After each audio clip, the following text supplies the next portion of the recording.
तो चलिए बच्चों स्टार्ट करते हैं। जैसे कि मैंने आपको बताया लास्ट स्टार्टिंग लेक्चर में, इंट्रो लेक्चर में, कि हमारे जो डिबेंचर है वो 3 तरीके से इशू हो सकता है। Number 1, issue of debenture for cash. Number 2, issue of debenture for consideration other than cash. Number 3, issue of debenture as collateral security. ठीक है जी। डिबेंचर जो है हमारा 3 तरीके से इशू हो सकता है। Issue of debenture for cash, issue of debenture for consideration other than cash, और number 3, issue of debenture as collateral security. तो चलिए हम सबसे पहले हम स्टार्ट करेंगे issue of debenture for consideration other than cash. अब अदर देन कैश में क्या होता है, जैसे कि आपको बताया लास्ट लेक्चर में, लास्ट चैप्टर में हमारे शेयर कैपिटल का हमने चैप्टर किया। शेयर कैपिटल में भी हमने यही पढ़ा कि जो हमारा शेयर होता है, इक्विटी शेयर होता है, वो भी 2 तरीके से इशू हो सकता है। इक्विटी शेयर जो है वो भी 2 तरीके से इशू हो सकता है। Number 1, issue of share for consideration cash. Number 2, issue of share for consideration other than cash. अब issue of share for consideration cash या issue of debenture for consideration other than cash में क्या है। अब issue of debenture for consideration other than cash में ये है कि आपने मतलब कंपनी ने क्या किया, किसी दूसरी बिजनेस कंसर्न की, किसी दूसरी बिजनेस एंटिटी की, कंपनी की एसेट्स या लायबिलिटीज या फिर कोई उनका यूनिट या कोई ब्रांच या फिर कोई डिपार्टमेंट की एसेट्स और लायबिलिटी एक्वायर करी। ठीक है जी, एसेट्स और लायबिलिटी एक्वायर करी।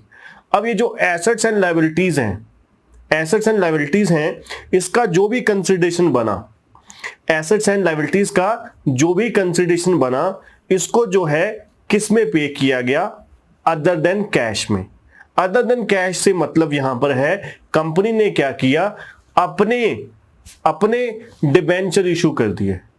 कंपनी ने बोला कि भैया हम तुम्हें क्या करेंगे, अपनी कंपनी के डिबेंचर इशू करेंगे। अब जो डिबेंचर का प्राइस था वो बायर ने मतलब कंपनी ने वेंडर के साथ एग्रीमेंट करके तय कर लिया। डिबेंचर जो कंपनी ने इशू किया किसको, वेंडर को वो प्राइस तय कर लिया गया स्टार्टिंग में कि क्या प्राइस रखा जाएगा। ठीक है जी, ठीक है सर। तो इसमें हुआ क्या, कंपनी ने एसेट्स और लायबिलिटीज ली, इसके बदले में क्या पे किया, डिबेंचर इशू करे। अब डिबेंचर आपको पता है हो सकता है फेस वैल्यू पे इशू हो सकता है डिस्काउंट पे इशू हो सकता है प्रीमियम पे इशू हो। ठीक है जी, कुछ भी हो सकता है तीनों में। जैसे शेयर जो होते थे, शेयर्स जो होते थे हमारे, शेयर तो सिर्फ और सिर्फ किस पे इशू होते हैं, या तो फिर फेस वैल्यू या तो फिर प्रीमियम पे। डिस्काउंट पे अब जो है शेयर इशू नहीं हो सकते, बट डिबेंचर जो है फेस वैल्यू पे भी इशू हो सकते हैं, डिस्काउंट पे भी और प्रीमियम पे भी। ठीक है जी, ठीक है सर। अब उसके बाद बात आती है गुडविल या कैपिटल रिजर्व वाला पॉइंट था। अब इस टॉपिक को issue of debenture for consideration other than cash के अलावा गुडविल और कैपिटल रिजर्व भी बोल देते हैं। गुडविल और कैपिटल रिजर्व का टॉपिक। अब गुडविल और कैपिटल रिजर्व से मतलब यहां पर क्या है, गुडविल और कैपिटल रिजर्व से मतलब यहां पर यह है हमारा कि हमने क्या किया, किसी कंपनी की 1 लाख रुपए की एसेट्स थी, नेट एसेट्स 1 लाख रुपए की थी, उसके लिए हमने 1,20,000 रुपए के डिबेंचर इशू कर दिए। 1,20,000 रुपए के डिबेंचर इशू कर दिए। अब हमने कितना पैसा फालतू पे किया, 20,000। यहां पे देखा जाए नुकसान हो गया। हो सकता है आप बोल सकते हो कि ये भाई लॉस है सर, हमने 1 लाख रुपए की चीज के लिए 1,20,000 की पेमेंट करी है, 20,000 रुपए का लॉस हो गया। भैया ये लॉस नहीं है, यहाँ पर इसको यहाँ पर 20,000 जो एक्सेसिव पेमेंट करी है इसको हम क्या बोलते हैं, इसको हम बोलते हैं गुडविल। ठीक है जी, जो 20,000 रुपए एक्स्ट्रा पे किया इसको हम क्या बोलते हैं यहाँ पर, गुडविल। नंबर 2, अब 2 नंबर सिचुएशन क्या है, सपोज कीजिए यहां पर 1 लाख रुपए की एसेट की नेट वैल्यू थी। अब इसके बदले में हमने सिर्फ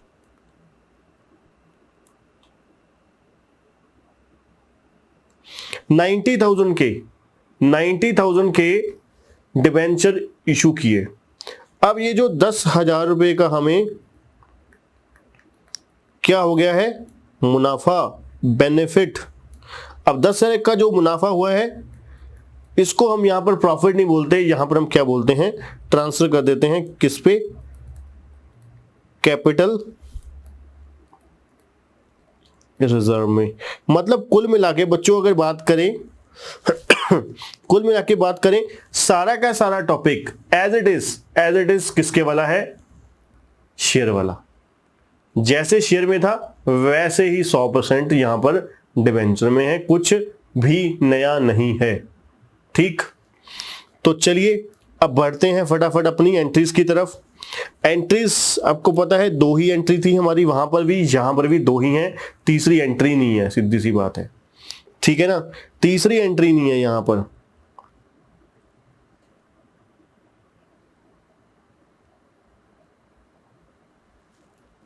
तो चलिए इशू ऑफ डिबेंचर की सबसे पहले हम क्या करेंगे, इसमें यहां पर एसेट्स एक्वायर करी हैं, एसेट्स एक्वायर करी हैं जितने की एसेट्स अकाउंट डेबिट हो जाएगा।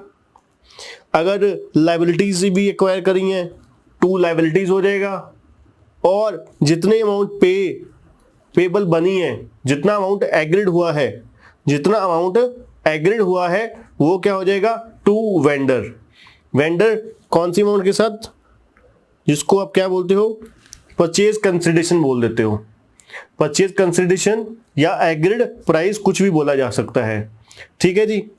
तो यहां पर अगर आपकी एसेट जो है, मतलब डेबिट बैलेंस जो है क्रेडिट बैलेंस से ज्यादा है, तो इसका मतलब क्या होगा, हमारा बैलेंसिंग फिगर क्या आ जाएगा, कैपिटल रिजर्व। जैसे कि मैंने आपको कहा कि हमारी एसेट्स कितने की हैं, 1 लाख रुपए की, 1 लाख रुपए की एसेट्स हैं, और लायबिलिटी और जो वेंडर को पेमेंट करनी है वो कितने की है, 90,000 की है। तो 10,000 रुपए का हमें क्या हुआ, फायदा हो गया। फायदा क्या है, प्रॉफिट यहां पर कैपिटल रिजर्व का नाम लेता है, ठीक है जी। तो टू कैपिटल रिजर्व हमने क्या कर देना है, क्रेडिट कर देना है।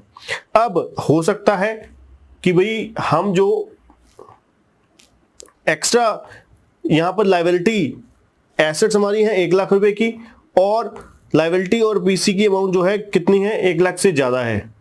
अब जो एक्स्ट्रा अमाउंट है वो यहां पर बैलेंसिंग फिगर क्या आ जाएगा, गुडविल आ जाएगा, क्योंकि हमने जो एक्स्ट्रा पेमेंट करी है वो किस नाम पे करी है, गुडविल के नाम पे करी है, ठीक है बच्चों, ठीक है सर।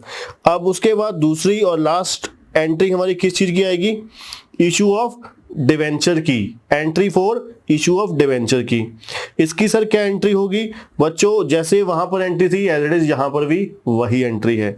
तो क्या हो सकता है, वेंडर क्रेडिट हुआ, सेम अमाउंट के साथ यहां पे क्या हो जाएगा, डेबिट हो जाएगा, ठीक है जी, सेम अमाउंट के साथ यहां पर डेबिट हो जाएगा। और discount on issue of debenture debit हो जाएंगे अगर डिवेंचर किस पे इशू हुए हैं, डिस्काउंट पे इशू हुए हैं। 2 हो जाएगा डिवेंचर कितने के साथ, ये हमेशा फेस वैल्यू के साथ ही होगा, इसको बच्चों आपने कभी भी चेंज नहीं करना। चाहे डिवेंचर आपका फेस वैल्यू पे इशू हो, चाहे डिस्काउंट पे, चाहे प्रीमियम पे, 2 डिवेंचर हमेशा फेस वैल्यू के साथ ही आना है। चाहे इक्विटी शेयर कैपिटल में भी था, वहां पर भी 2 इक्विटी शेयर कैपिटल हमेशा फेस वैल्यू के साथ ही आता था, कभी भी न कम न ज्यादा, न कम न ज्यादा, क्योंकि आपको पता है कम हुआ फेस वैल्यू से, अगर कम है तो वो क्या है, डिस्काउंट, डिस्काउंट डेबिट हो गया। अगर फेस वैल्यू से ज्यादा है तो वो क्या हो गया, सिक्योरिटी प्रीमियम, तो सिक्योरिटी प्रीमियम क्या हो जाएगा, क्रेडिट हो जाएगा, ठीक है जी। अगर फेस वैल्यू से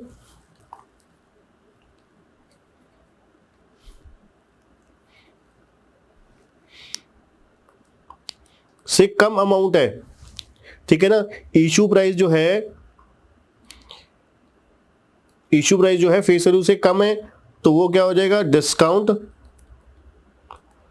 अगर इशू प्राइस फेस वैल्यू से ज्यादा है तो वो क्या हो जाएगा, प्रीमियम, ठीक है ना। इतना तो हम लोग +2 से ही पढ़ते आ रहे हैं। तो उसके बाद एक वर्किंग नोट छोटा सा बनता था, वो नोट किस चीज का था, calculation of number of issue of debenture, कि कितने डिवेंचर हमने इशू किए।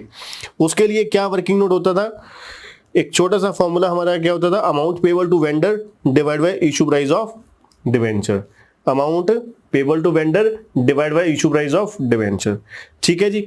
तो बच्चों ये हमारा पूरा कॉन्सेप्ट था, जिसमें हमने सेम जैसे शेयर कैपिटल में एंट्री होती थी वैसे ही यहाँ पर, वहां और यहाँ पर फर्क क्या हुआ, वहां पर टू इक्विटी शेयर कैपिटल होता था, यहाँ पर टू डिवेंचर हो गया। वहां पे शेयर जो था, वहां पे जो शेयर था वो सिर्फ और सिर्फ फेस वैल्यू या प्रीमियम पे होता था, यहाँ पर प्रीमियम के साथ डिस्काउंट पे भी इशू हो सकता है। ठीक, अब बढ़ते हैं एग्जाम्पल की ओर।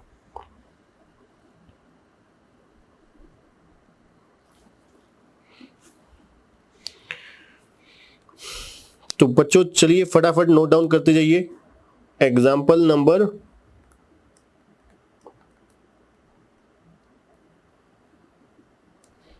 1। एग्जाम्पल नंबर 1 क्या है?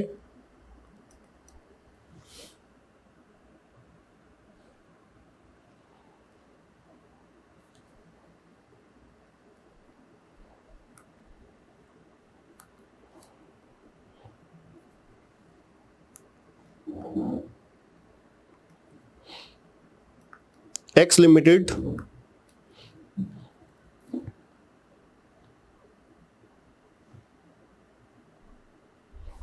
Limited acquires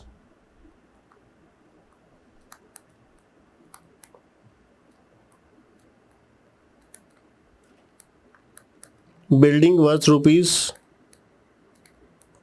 50 lakh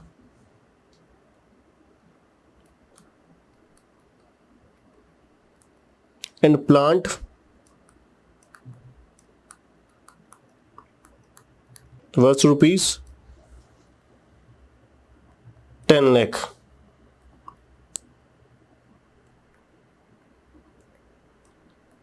from Z Limited।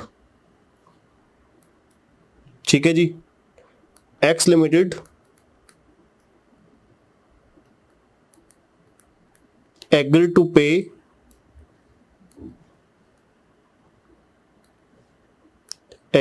pay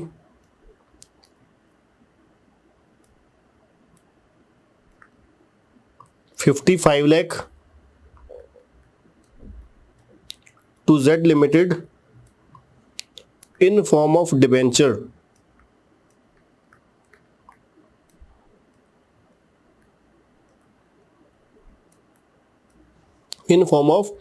debentures, face value rupees 100 each,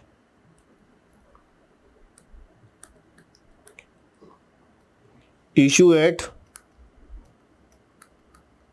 10% premium. ठीक है जी। पास द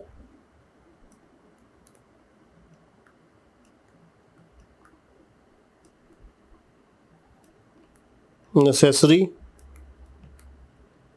जर्नल एंट्रीज। ठीक है जी। ठीक है सर।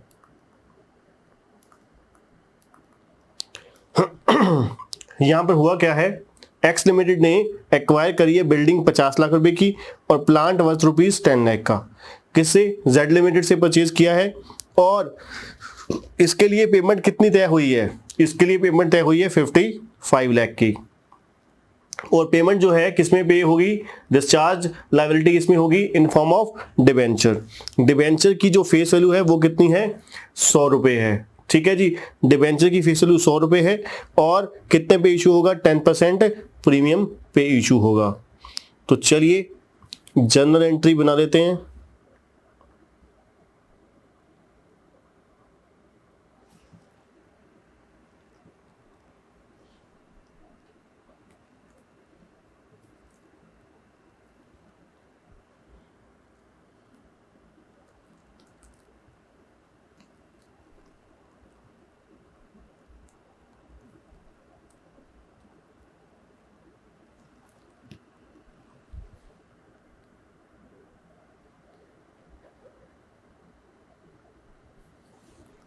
नंबर एक, एंट्री नंबर एक क्या है, हमने क्या क्या दो चीजें आई हमारे पास, बिल्डिंग और plant.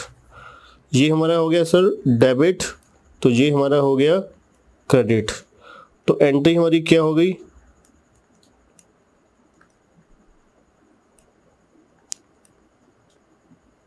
Building account debit 50 lakh,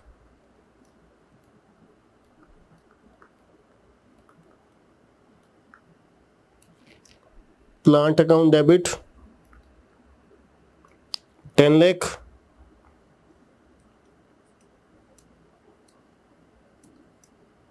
sorry vendor नहीं आएगा यहाँ पर, क्योंकि वेंडर तब आता है जब पार्टी का नाम नहीं दिया।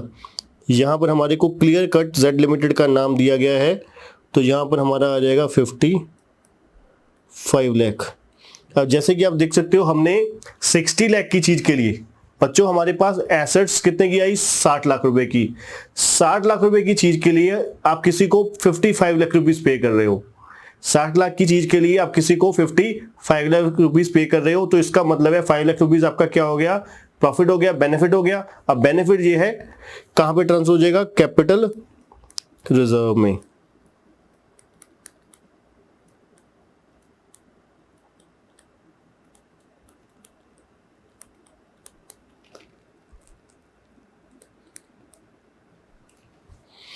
ठीक है जी, ठीक है sir.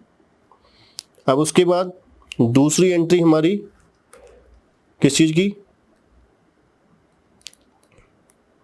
Z limited account debit कितने के साथ,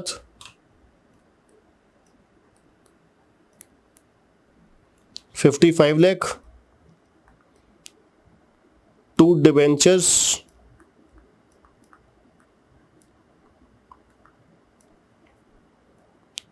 टू सिक्योरिटीज प्रीमियम। अब इसके लिए एक छोटा सा वर्किंग नोट बना लेते हैं। Working note number 1,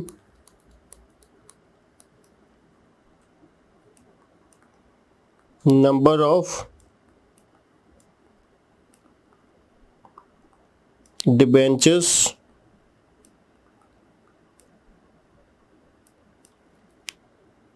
to be issued,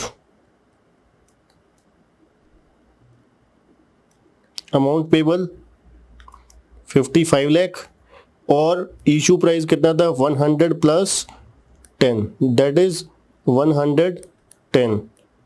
तो ये हो गया 55 लाख डिवाइड बाई 110, तो ये आ जाएगा हमारा बच्चों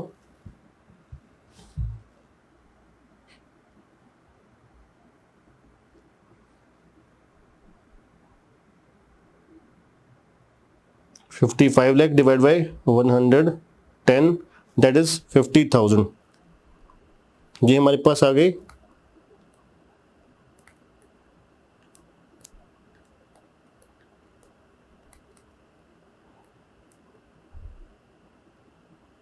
$50,000 डिबेंचर्स आ गए। ठीक है जी, तो यहां पर क्या आ जाएगा, डिबेंचर्स 50,000 इंटू 100,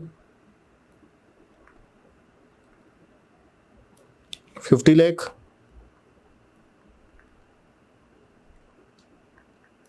50,000 इंटू 10, 5 लाख। ठीक है जी, तो ये हमारी जनरल एंट्री हो जाएंगी विद किसके, वर्किंग नोट के। ठीक है जी, इसमें क्या हुआ, हमने कितने की एसेट्स थी, एसेट्स थी हमारी 50 और 10, 60 लाख की एसेट्स थी।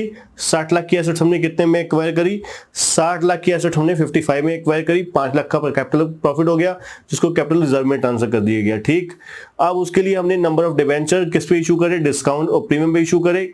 तो इसकी वजह से डिवेंचर हमेशा कम ही हो जाते हैं जब प्रीमियम पे इशू करते हैं, जितनी अमाउंट पेबल होती है। ठीक है जी, तो एक क्वेश्चन और करेंगे।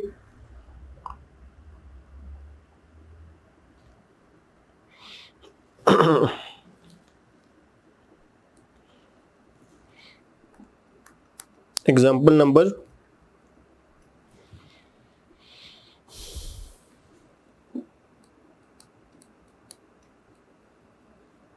To.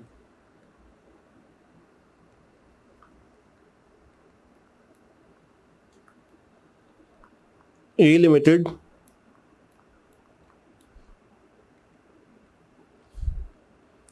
purchases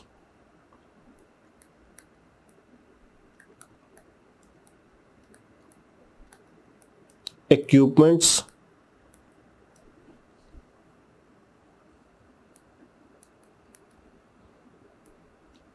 worth rupees 90,000.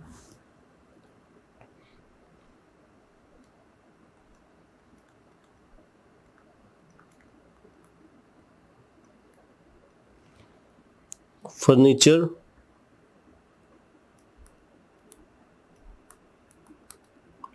worth rupees 25,000.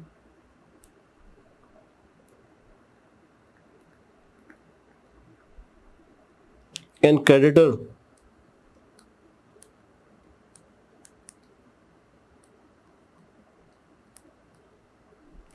worth rupees 40,000. Of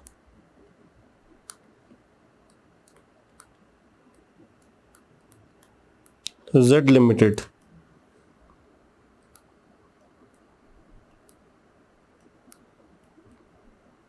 Money payable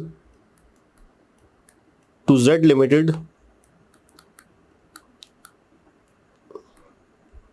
in form of debenture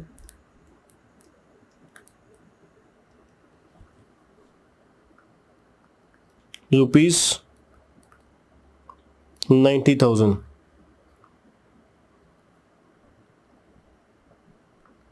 at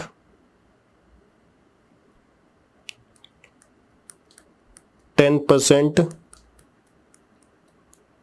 discount. Face value of debenture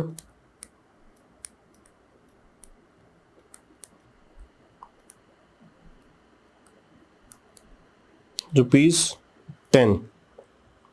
ठीक है जी, जो फेस वैल्यू है हमारे डिवेंचर की वो कितनी है 10। पास द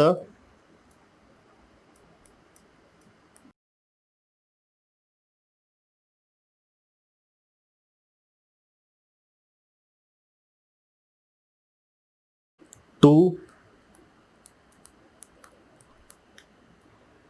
क्रेडिटर्स। क्रेडिटर कितने के साथ है जी 40,000 के साथ। और टू क्या हो जाएगा जी Z लिमिटेड। Z लिमिटेड कितने के साथ है 90,000 के साथ। ठीक है जी, तो ये हमारा क्या हो गया। अब क्रेडिट साइड हमारा कितना हो गया 1,30,000 और डेबिट साइड कितना है 1,15,000। तो इसका मतलब है 15,000 रुपये हमने एक्स्ट्रा किस चीज के पे करे हैं बच्चों सर गुडविल के। तो गुडविल अकाउंट डेबिट हमारा हो जाएगा बैलेंसिंग फिगर विद 15,000। ठीक है जी, तो ये हो गया हमारा फर्स्ट जनरल एंट्री। अब सेकंड जनरल एंट्री पास करने के लिए सर हमें क्या लिखना होगा Z limited account debit Z limited account debit कितने के साथ 90,000 के साथ। और टू क्या हो जाएगा सॉरी यहां पर हमारा क्या होगा डिस्काउंट, क्योंकि यहां पर हमने जो डिबेंचर हैं वो किस पे इशू करे हैं डिस्काउंट पे। Discount on debenture account debit. To क्या हो जाएगा बच्चों डिबेंचर्स। सर अब हमें ये तो बताओ कि कितने डिबेंचर हमने इशू करे हैं। तो लो बच्चों हम पहले वर्किंग नोट ही बना लेते हैं। Working note number 1 number of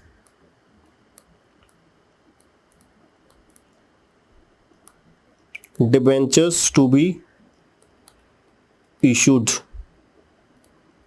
number of debentures to be issued कितना आ जाएगा जी। अमाउंट पेबल कितनी है 90,000। तो देख ही सकते हो कि यहां पर अगर सपोज कीजिए यहां पर इसी क्वेश्चन में हमारे को ये बोला होता कि सर हम फेस वैल्यू पे डिबेंचर इशू करेंगे, तो हमारा जो आंसर होता वो होता नंबर ऑफ डिबेंचर इशू करने का।